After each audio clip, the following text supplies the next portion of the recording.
É Vero. É Vero. É Vero. É Vero. É Vero. É Vero. No seu fone está no ar o podcast do Vero Notícias. Sejam muito bem-vindos ao É Vero, o seu podcast para dissecar as complexidades estruturais do Estado brasileiro. Nossa pauta de hoje aborda um tema que atravessa décadas de debate nacional: a urgente necessidade de modernizar a máquina pública. Estamos analisando a proposta de reforma administrativa apresentada pelo deputado Pedro Paulo, um projeto que é, talvez, o mais ambicioso deste século na busca crônica por um Estado que entregue valor, gaste com inteligência e seja menos suscetível à ineficiência e a privilégios históricos. É um projeto que se impõe por uma constatação dramática. O Brasil alcança um nível de bem-estar social similar ao de outras nações de renda média alta, mas o faz com um custo fiscal absurdamente elevado, arrecadando 17% a mais em tributos e gastando 20% a mais. Essa ineficiência tem um custo social e fiscal que já se tornou simplesmente insustentável para a sociedade brasileira.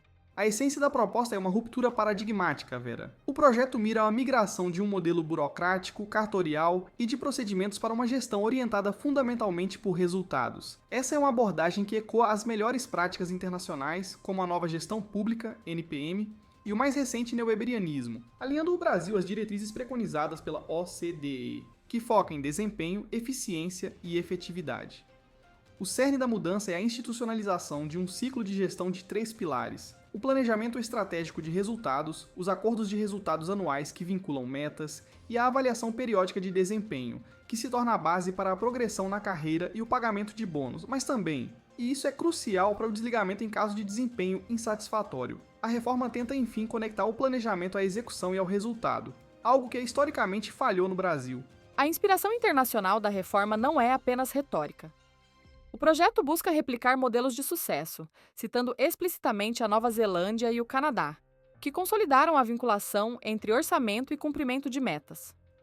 A reforma neozelandesa, em particular, um marco nas décadas de 80 e 90, focou na separação de funções e no controle rigoroso de resultados, servindo de inspiração até para a nossa lei de responsabilidade fiscal. O projeto do deputado Pedro Paulo tenta replicar essa ênfase ao instituir a Lei de Responsabilidade por Resultados e o Conselho de Gestão Fiscal. É uma tentativa clara, Vero, de incorporar os conceitos de accountability e transparência ao DNA da administração pública, além de ser inovador ao instituir o Sistema Nacional de Avaliação de Políticas Públicas, garantindo que o gasto público seja informado por evidências e não apenas por pressões políticas. E o projeto se mostra moderno ao incluir a transformação digital como um pilar central. Isso reflete a onda mais recente de reformas globais, que buscam a interoperabilidade de sistemas e a simplificação da prestação de serviços, seguindo exemplos de países que se tornaram benchmarks em governo eletrônico, como a Estônia. Portanto, a agenda da proposta é tecnicamente sólida e está amplamente ancorada em experiências internacionais de sucesso. Se olharmos apenas para o lado da eficiência e da governança, a reforma representa um avanço inquestionável na busca por um Estado mais leve e mais focado no cidadão.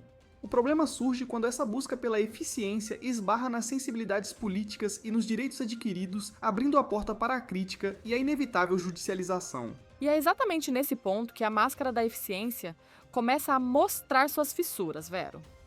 O tema mais sensível e que certamente gerará o maior debate político e judicial é a estabilidade dos servidores públicos. Embora a PEC não retire a estabilidade dos atuais servidores, ela avança ao tornar o estágio probatório um processo muito mais rigoroso e formal e, crucialmente, ao instituir a avaliação de desempenho contínua. O modelo proposto cria uma base objetiva e legal para o desligamento, que pode atingir inclusive servidores estáveis no topo da carreira, caso não atinjam os objetivos individuais estabelecidos. Essa medida, embora fundamental para a gestão por resultados, é o calcanhar de Aquiles político da proposta. A crítica que emana fortemente de entidades de servidores públicos é que a fragilização da estabilidade, se não for acompanhada de mecanismos robustos e totalmente independentes de avaliação, pode se transformar em um instrumento de assédio moral e, pior, pode abrir caminho para o apadrinhamento político, corroendo a autonomia do servidor de carreira. A história do Brasil, antes de 1988, é marcada pelo uso do serviço público como balcão de empregos. O temor é que a busca pela eficiência possa, ironicamente, levar a uma regressão histórica, trocando a burocracia pela politização excessiva. O equilíbrio entre a meritocracia e a proteção contra a perseguição política é o grande desafio de implementação. Outro ponto que gera preocupação é a racionalização da entrada no serviço público e o risco de precarização. A reforma busca um dimensionamento mais racional da força de trabalho e um controle mais estrito sobre os concursos públicos. No entanto, a regulamentação da contratação temporária e o fomento à execução indireta de serviços auxiliares levantam a crítica de que a proposta pode levar a um desmonte dos serviços de carreira. Essa é uma preocupação legítima, Vera. A generalização dos contratos temporários, mesmo que condicionados a processos seletivos simplificados, é vista por muitos críticos como uma porta aberta para a substituição da mão de obra concursada e efetiva por vínculos mais frágeis e vulneráveis à pressão política. O risco é que o Estado comece a utilizar o contrato temporário como regra, e não como exceção, desvalorizando o servidor de carreira e o preparo técnico que o concurso público exige. A eficiência não pode ser alcançada à custa da qualidade e da continuidade do serviço público. O desafio do projeto de lei que regulamenta a PEC será estabelecer limites muito claros para evitar que essa flexibilização se torne uma brecha para a precarização e a desvirtuação dos serviços. Um dos principais argumentos de venda do projeto é o combate aos privilégios e aos supersalários no funcionalismo, um tema de enorme apelo popular e crucial para a saúde fiscal. A PEC propõe vedar benefícios como licença-prêmio e adicionais por tempo de serviço e restringe a aposentadoria compulsória de magistrados. Essa é uma agenda essencial para a moralidade pública. No entanto, Vera, a eficácia desse combate é questionada pela sua seletividade histórica. A crítica mais contundente é que propostas de reforma administrativa tendem a falhar ao não incluir de forma integral o Poder Judiciário e o Ministério Público.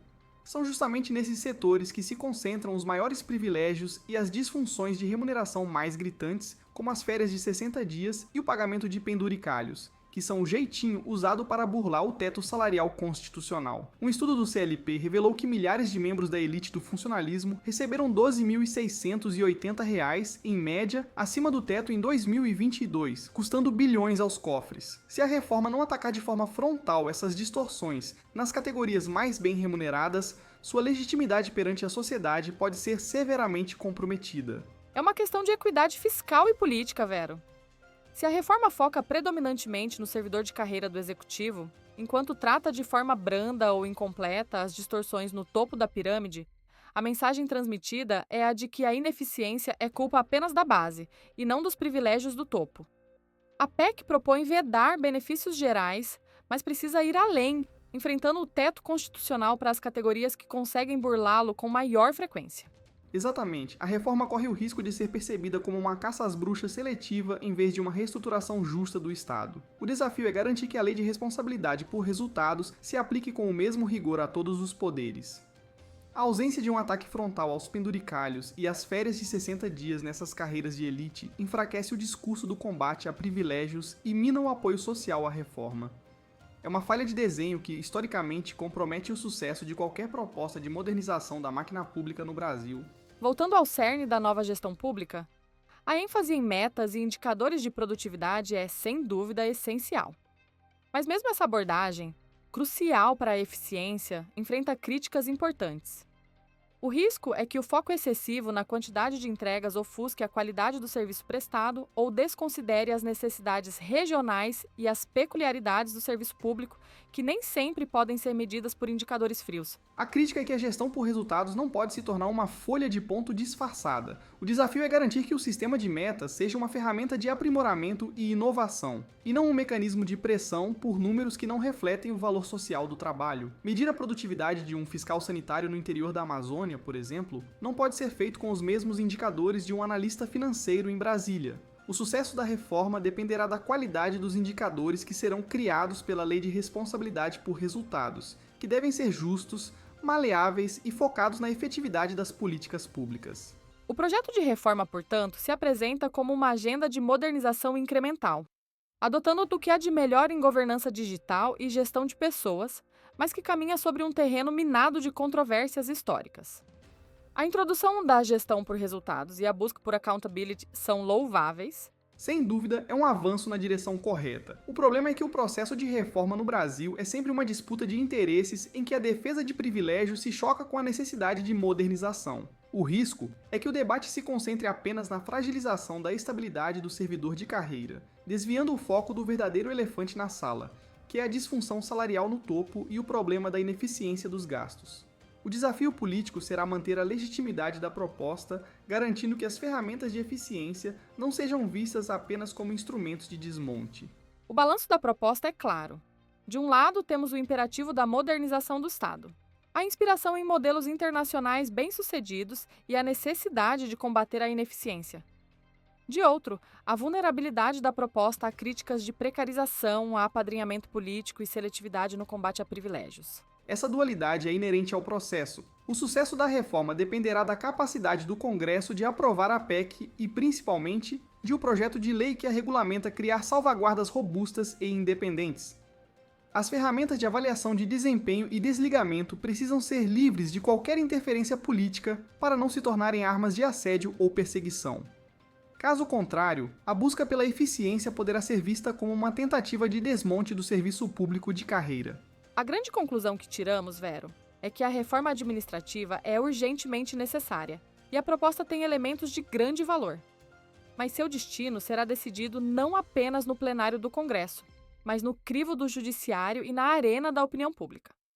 A reforma só terá êxito se conseguir ser percebida como um projeto de Estado e não como uma agenda de governo.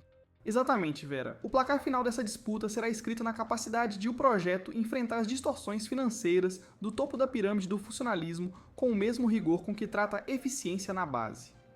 A reforma precisa ser integral e equânime para ter legitimidade. Se o Brasil conseguirá superar as resistências históricas e as disputas corporativas para construir um Estado moderno e eficiente, é a grande interrogação que paira sobre a nossa política.